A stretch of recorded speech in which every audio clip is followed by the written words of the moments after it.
FM, pilihan utama anda.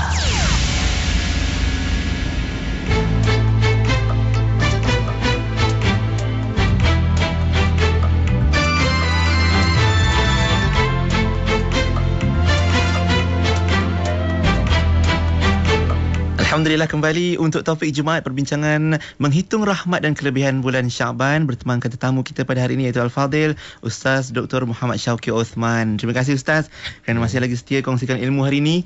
Saya pun berdebar-debar nak tunggu jawapan tentang tu. Ada satu soalan ataupun permasalahan daripada sahabat pendengar kita yang bercerita tentang bagaimana nak menggantikan puasa saya yang tidak pernah diganti ketika datang haid sejak akil baligh dan sekarang saya berusia 37 tahun.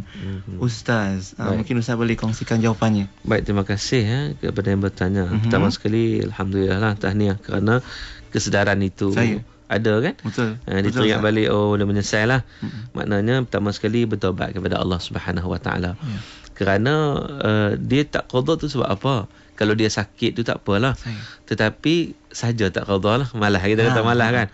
Bila datang uzur katakan 7 hari. Maka 7 hari lah dia takkan qada. Dia takkan qada. Sedangkan ada 11 bulan untuk qada tu. Maka tapi cerita dululah, cerita sekarang dia dah insaf. Dia bertaubat kepada Allah Subhanahu Wa Taala. Alhamdulillah, mudah-mudahan taubat diterima oleh Allah. Cumanya bila bertaubat pada Allah, kita kena buktikanlah taubat kita itu, iaitu dengan kita mengqada balik puasa-puasa yang ditinggalkan. Jadi langkah ni, kalaulah sekarang umur 37, katakan kalau dia balik umur 12, ini saya buat andaian saja kan, maknanya lebih kurang 25 tahun. 25 tahun dia meninggalkan puasa, 1 tahun 7 hari. 7 hari. Lebih kurang lah, saya pun tak tahu berapa hari kan. Katakan uzur dia 7 hari kira kan. Secara umum. Secara umum. Jadi maknanya pertama sekali dia kena qada puasa 7 kali 25 lebih kurang 175 hari. Itu pertama sekali. Kan. Jadi puasa itu wajib dia kena qada. Itu yang pertama. Yang keduanya, dia ni puasa ni bila kita qada lambat, kita sengaja melewatkan, bukan kerana keuzuran, bukan kerana sakit, bukan kerana lain lah, sengaja kita melewatkan, bermakna kita kena denda. Bagi 1 hari yang ditinggalkan, kita katakan tahun lepas kita tak puasa sehari. Okey. Patutnya kita qada ni dalam sebelum datang Ramadan ni. Masuk Ramadan kita masih tidak qada. Saja kita memang lalai lah, kita cuai tak qada, dah terbabas. Jadi bila selepas Ramadan nanti, yang sehari yang kita tak puasa tu, kita tetap kena puasa, kita kena plus campur dengan 1 fidyah, 1 cupak. Mana gandakan Ustaz? 1 cupak. Ya. 1 tahun 1 cupak, 2 tahun 2 cupak, 10 tahun 10 cupak, 25 tahun 25 cupak. Bagi 1 hari yang ditinggalkan. Kalau 10 hari 250 cupak. Itu cara perkiraan dia kan. 1 cupak ni lebih kurang 600 hingga 700 gram beras, ataupun lebih kurang RM1.80 ataupun RM2 dari sudut nilaiannya lah. Itu harga beras kan. Jadi kiralah buat calculation lah. Kalau 25 tahun untuk sehari saya ditinggalkan, ada 25 cupak. Dia yang bergandanya hanyalah fidyah. Tetapi puasa tidak berganda. Diqadakan mengikut berapa hari yang ditinggalkan. Ya. Dan selagi mana tidak diqada puasa tersebut, datang tahun baru pula lepas Ramadan, maka fidyah itu akan berganda lagi. Maka dengan sebab itu, pertama sekali, tindakan yang pertama ialah cepat-cepat qada dulu. Betul. Kemudian carilah ikut kemampuan kita, insya-Allah Allah Taala bagi rezeki, kita cuba bayar. Sekat mana kemampuan kita, bayar sikit-sikit tak apa, sampailah selesai hutang kita. Begitulah cara dia. Bila niat nak membayar qada atau membayar hutang tu pun dah dapat pahala. Dapat pahala, insya-Allah kan? Dengan azam, dengan kesungguhan kita Yang pentingnya bertaubat kepada Allah atas kesilapan kita yang lampau lah. InsyaAllah. Masih ada peluang untuk U-turn. Ya, insya-Allah. InsyaAllah. Baik, kita bersama pemanggil di talian saat ini. Assalamualaikum. Waalaikumsalam warahmatullahi. Saya bersama siapa di talian? Muhammad Nur dari Kuala Lumpur. Cik Muhammad Nur, teruskan soalan untuk Ustaz. Assalamualaikum Ustaz. Waalaikumsalam warahmatullahi wabarakatuh. Silakan Cik Mano. Saya nak tanya ni, hukum orang yang melakukan persetubuhan semasa berpuasa kemudian kena bayar dengan berpuasa terus menerus selama 60 hari tu. Ya. ini hanya untuk puasa bulan Ramadan ke ataupun puasa sunat yang lain pun hukumnya sama? Baik. Nantikan jawapannya Encik Muhammad, Encik Mano. Terima kasih. Okey, Assalamualaikum. Waalaikumsalam warahmatullahi wabarakatuh. Kita seorang lagi pemanggil di talian insya-Allah. Assalamualaikum. Sudah lama menanti seorang lagi. Hello, Assalamualaikum. Waalaikumsalam. Ahmad daripada Bangi. Cik Ahmad, teruskan soalan Cik Ahmad untuk Ustaz. Okey, saya nak buat bertanya. Kalau saya sini mungkin selepas balik saya pun dah tak ingat. Setelah meninggalkan puasa. So macam mana saya nak kena qada ke boleh bayar fidyah saja? Ingat lagi berapa hari tak agaknya? Cik Ahmad. Tak ingat lah. Tapi agak-agak lah. Tak lama lah. Okey. Kurang daripada seminggu lah. Tak apa, mungkin. Tak ingat bila. Kita tunggu jawapan daripada Ustaz kejap lagi Cik Ahmad. Terima kasih. Assalamualaikum. Salam. Okey, satu lagi soalan Ustaz insya-Allah. Kalau sesempatnya insya-Allah. Assalamualaikum. Waalaikumsalam warahmatullahi. Saya bersama siapa di talian? Olin daripada Seremban. Puan Olin, teruskan soalan. Okey, soalan saya berkenaan dengan bayaran denda tadi tu. Di mana kita dapat laksanakan untuk pembayaran denda tu? Baik, terima kasih Puan. Tunggu jawapannya kejap lagi. Assalamualaikum. Waalaikumsalam warahmatullahi. Baik Ustaz, macam-macam soalan yang cukup bernas berkaitan dengan puasa ni. Ramai yang risau pula tentang qada puasa. Tak apa, Alhamdulillah, persediaan insya-Allah. Silakan Ustaz. Pertama sekali soalan dari Cik Makno tadi, hukum persetubuhan dia sebenarnya hanya melibatkan bulan Ramadan sahaja, bukan bulan lain, iaitu suami isteri yang bersama pada siang Ramadan, maka dikenakan kifarat. Kifarat tu pada suami saja, isteri tak kena, iaitu dia ada 3. Yang pertama kena bebaskan hamba. Hamba tak adalah, tak jumpa lah sekarang, tak ada. Jadi dia akan berpindah yang kedua. Sebab dia bukan pilih, dia kena ikut kemampuan. Tak mampu yang pertama, pergi kedua. Yang kedua apa? Yang kedua adalah berpuasa 2 bulan berturut-turut. Jadi biasanya ini kalau orang tak sakit apa, bukan orang tua, dia mampulah. Memang dia mampu. Macam ada yang rujuk pada saya baru ni, dia tanya tentang inilah, tentang persoalan ni, memang dia terlanjur, dia terlajak. Kan? Cumanya para ulama bincang bagaimana dilihat adakah dia bersama itu dalam suasana dia berpuasa ataupun dia makan dulu. Sekiranya dia minum dulu atau makan nasi goreng dulu, kemudian baru dia bersama, maka dia tidak kena kifarat. Tetapi dosa tetap dosa, kerana dia dikira sengaja buka puasa. Sedangkan puasa ini rukun Islam kan, dia berdosa. Cuma kifarat dia tak kena. Begitu juga orang bersama dekat dalam musafir contohnya kan. Dia musafir tak wajib puasa kan. Betul. Dia boleh buka puasa, maka itu tak kena kifarat. Tetapi kalau dia tahu itu bulan puasa, bulan Ramadan, kemudian dia tetap melakukan bersama dengan suami isteri, maka di situ dia kena kifarat 2 bulan berturut-turut. Kalau tak mampu, orang tua yang sakit, barulah dia uzur, barulah dia berpindah ketiga, memberi makan 60 orang fakir miskin. Tapi apapun, biasanya 2 bulan lah mampu untuk berpuasa. Ada itu 2 soalan ringkas Ustaz, terdetik soalan tu. Adakah kifarat itu 2 bulan puasa tu untuk 1 hari kesalahan itu? Ya. Kalau mungkin 2-3 kali atau berlaku? Dia berlaku katakan hari pertama dia bersama 3 kali. Katakan pada 1 Ramadan, dia kira sekali saja. Tapi kalau hari 2 Ramadan dia buat pula, lagi 1 kali.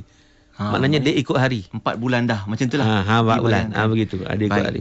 Dan kalau contoh 2 bulan berpuasa berturut tu, terlanggar ada hari yang haram berpuasa contohnya. Hari yang haram berpuasa memang dia tak boleh puasa lah. Itu tidak dikira. Maknanya dia masih lagi berturut-turutan. Kerana apa? Kerana memang dia terpaksa buka. Takkan nak puasa hari raya contohnya. Raya Adha contoh. Itu tak boleh puasa. Maka dia buka itu kerana tak boleh puasa, itu tidak ada masalah. Dia masih lagi, kita kata tak terputus dia punya 2 bulan tadi. Baik Ustaz. Yang seterusnya Cik Ahmad tadi dari Bangi, dia kata dia dulu dia tinggal puasa. Dulu mungkin tak sampai seminggu, kita katalah 7 hari kan. Bila saya tak tahulah, masa balik dulu.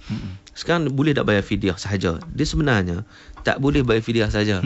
Yang utamanya kena qada. Kalaulah Cik Ahmad tinggal dulu 7 hari, dia anggarlah mana-mana dia ingatlah, katalah 7 hari, maka 7 hari ni lah Cik Ahmad kena qada. Kena qada puasa. Selepas daripada itu 7 hari ni juga tengok berapa tahun lah 7 hari ni, kata 10 tahun. Maka 7 kali 10 70 cupak.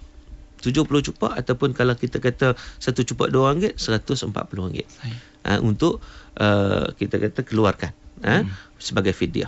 Dan Puan Olin tadi tanya, terus jawab nak bayar kat mana? Nak bayar Ustaz? kat mana? Fidyah ni lah denda. Saya. Dia fidyah ni fidyah ta'amu miskin. Fidyah ni kena bagi makan orang miskin. Maknanya fidyah ni dia bukan asnaf zakat, tidak. Asnaf zakat ada 8 kan. Tapi fidyah ni untuk fakir miskin saja. Oleh demikian kalau kita nak bayar kepada pusat zakat contohnya, kita mention, kita bagi tahu pada mereka ini adalah fidyah. So mereka dapat allocate ini untuk fakir miskin saja dari sudut distribution, dari sudut pengagihannya.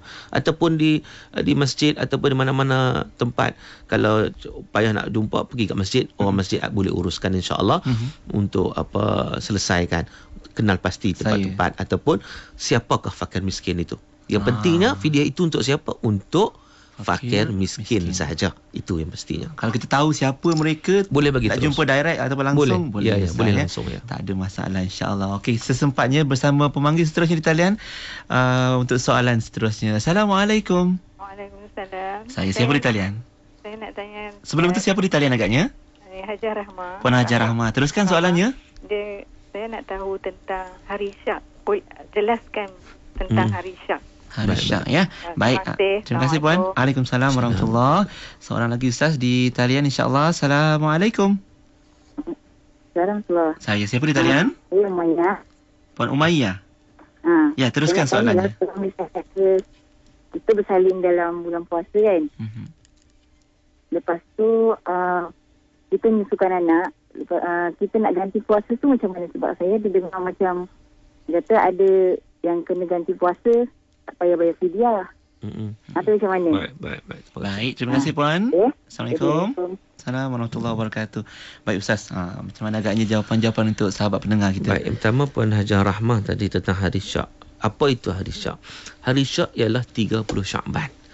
Dia sebenarnya beginilah, kita tengok anak bulan 29 Syakban. Tengok anak bulan. Jadi mungkin nampak, mungkin tak nampak. Jadi kalau nampak, selesailah. Kata 29 Syakban, bila nampak anak bulan ataupun mengikut hisab, itu nampak anak bulan, maka tidak ada hari Syak. Terus satu Ramadan. 29 Syakban, terus satu Ramadan. So tidak ada hari Syak. Tetapi kalau tak nampak, jadi bila tak nampak tu, mungkin kita tak nampak dia ada. Jadi itu kata Syak tu. Jadi oleh kerana itu kita melengkapkan 30 Syakban. Puasa lepas pada 30 Syakban lah, satu Ramadan selepas 30 Syakban. Jadi 30 Syakban itu dikira akhir Syak. Dan dia dilarang berpuasa sebab apa? Sebab takut itu adakah itu Ramadan atau tidak. Takut kita mendahulukan Ramadan. Jadi 30 Syakban itu dilarang untuk berpuasa. Jadi itu hari Syak. Maka hari Syak ni bukan ada tiap-tiap tahun. Tak.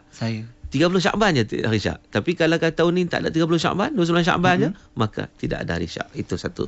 Walaupun dah confirm ataupun dah ditetapkan puasa selepas 30 Syakban. 30 Syakban tu masih tidak boleh ditunaikan puasa sunat ataupun sebab kita dah tahu satu Ramadan. Ya, sekarang tengok kalender dah tahu dah kan. Kalender dah tahu ataupun ada pengumuman daripada penyimpan mohon besar mungkin. Itu daripada hisab lah kan. Ya, dia tetap hari Syak yang ada unsur kita kata tasyabuh dengan Ramadan. Jadi kita menghormati jugalah di situ untuk tidak berpuasa. Soalan seterusnya Ustaz. Kecuali orang yang nak qada puasa lah. Sebab dia mesti ada qada puasa itu. Ya Allah, tinggal satu hari terakhir sebelum Ramadan. Dia baru teringat kan. Tapi wajib punya pasal tunaikan insya-Allah. Yang keduanya Puan Umayyah tadi bersalin bulan Ramadan. Kalau bersalin bulan Ramadan memang tak boleh puasa lah. Kan? Sebab dia ada nifas kan. Jadi masalah yang Pak Umayyah tanya susu anak ni baik. Dia bukan kes bersalin bulan Ramadan. Katakan dia bersalin pada bulan Rejab. Atau dia bersalin pada bulan Rabiul Awal sebelum ini. Bila mari Ramadan, dia dah boleh puasa. Tetapi dia nak menyusu anak dia. Itu persoalannya. Bukan dia tak boleh puasa. Kalau dia tak boleh puasa, dia bersalin memang tak ada fidyah apa, dia ganti puasa lah nanti kan. Tapi masalah sekarang ni, dia boleh puasa tetapi dia tak nak puasa. Dia tak nak puasa sebab apa? Sebab dia nak susu anak. Okey. Dalam mazhab Syafi'i, melihat kepada si ibu yang menyusu anak ni memang boleh buka puasa. Memang boleh buka puasa. Ibu mengandung satu, ibu yang menyusu anak satu. Dia boleh buka puasa. Tetapi dengan syarat, dia buka puasa itu apakah kerana diri dia ataupun kerana anak dia. Kalau dia buka puasa kerana dia mengandung tak larat ataupun dia letih sangat menyusu tu, badan dia letih, jadi dia buka puasa kerana diri dia, maka dia hanya perlu qada saja. Nanti dia buka puasa dibenarkan, ada rukhsahnya, nanti dia kena qada. Tetapi kalau dia buka puasa kerana anak dia, Dia kesian kat anak dia, okey, tak ada masalah, dia boleh puasa. Tapi kesian kat anak, selagi anak tak cukup susu ke apa ke, maka dalam mazhab Syafi'i menyatakan oleh kerana dia berbuka puasa kerana anak dia, maka nanti dia kena qada dan tambah satu fidyah, satu cupak. Jadi kalau sehari tinggal, qada sehari, satu cupak. Kalau 30 hari tinggal, 30 hari kena qada, campur dengan 30 cupak. Ya, baik. Alhamdulillah. Semoga dapat banyak ilmu tentang formula-formula macam mana nak menggantikan ataupun buat persiapan yang terbaik untuk menghadapi bulan Ramadan yang mulia, insya-Allah. Baik Ustaz. Ya. Menarik ni macam-macam formula kita dapat pagi ni. Tambah-tambah lagi daripada soalan-soalan dan perkongsian daripada sahabat-sahabat pendengar kita.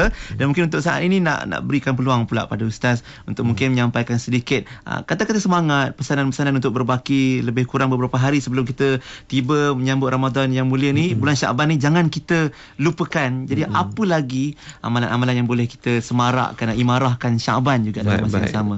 Terima kasih Pian. Kita sebut tadi bahawa amalan yang sahih Nabi SAW ialah puasa pada bulan Syaban. Dan sebenarnya bukan puasa sajalah. Macam kita nak buat amalan bulan Ramadan kan. Ramadan kita baru start baca Quran. Biasanya kita start daripada sekarang. Baca Quran daripada sekarang, kita beristighfar daripada sekarang, kita berzikir daripada sekarang, kemudian kita memperbanyakkan sedekah daripada sekarang. Itu amalan-amalan yang sunat kita lakukan. Dan apatah lagi minggu depan insya-Allah nisfu Syaban. Malam nisfu Syaban.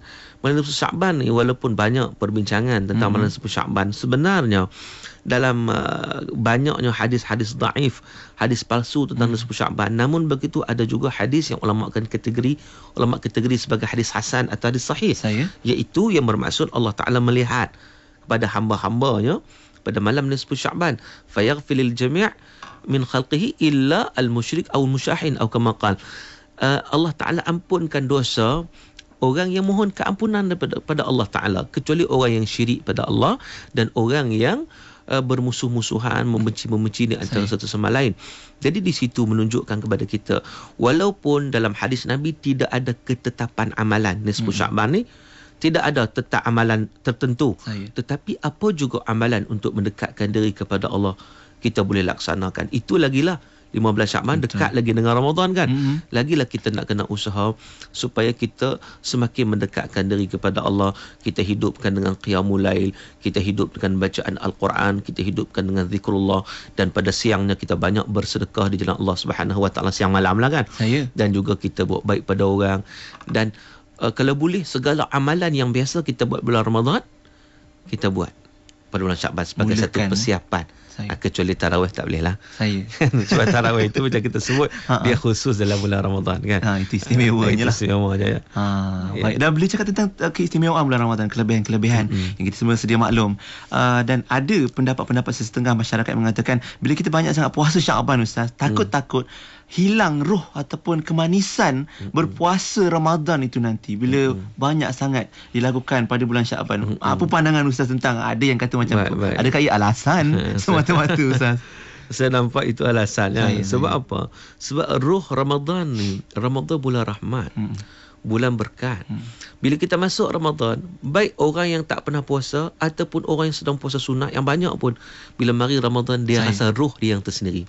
Rahmat tu rasa. Sebab tu kita dapat saksikan betapa pertama Ramadan ni berduyun-duyun orang akan pergi ke surau masjid. Sebab apa? Orang tak minta pun, orang tak suruh pun, automatiknya. Itu menunjukkan betapa rahmat Allah Ta'ala turun untuk semua. Bagi orang yang baik, bagi orang tidak baik, bagi orang yang berpuasa, bagi orang tidak puasa dan sebagainya. Rahmat itu turun untuk semua. Rasa tu semua rasa kelebihan Ramadan. Jadi walaupun kita memperbanyakkan puasa bulan Syaban, sebenarnya ia lebih mengukuhkan puasa kita bulan Ramadan. Sebab biasanya roh itu sebenarnya orang kadang saya nampak bukan roh puasa tu, yang dia nak rasa tu roh makan. Kan? Jadi bila hari tu baru start nak puasa, dia seronok nak makan ni kan. Jadi sebenarnya itu bukan roh puasa, itu roh makan. Tetapi kalau orang yang duk biasa puasa bulan Syaban kan, bila mari Ramadan, bab makan dia tak rasa sangat dah. Dia dah biasa dah kan. Tapi roh ibadat itu lebih banyak untuk dia dapat isi dalam diri dia. Jadi itu yang lebih utama sebenarnya. kan, bukan roh makan, roh ibadat. Betul. Itu InsyaAllah tambah-tambah beruntunglah bagi sesiapa yang telah buat persiapan seawal. Mungkin lagi Rajab dah mula dah, Syaban mantapkan lagi, dah masuk gear 2, gear 3 dah. Bila Ramadan insyaAllah lebih manis lagi Ustaz ya, insyaAllah. Baik, Alhamdulillah Ustaz, terima kasih banyak-banyak Ustaz atas perkongsian kita untuk topik jemaah hari ini, iaitu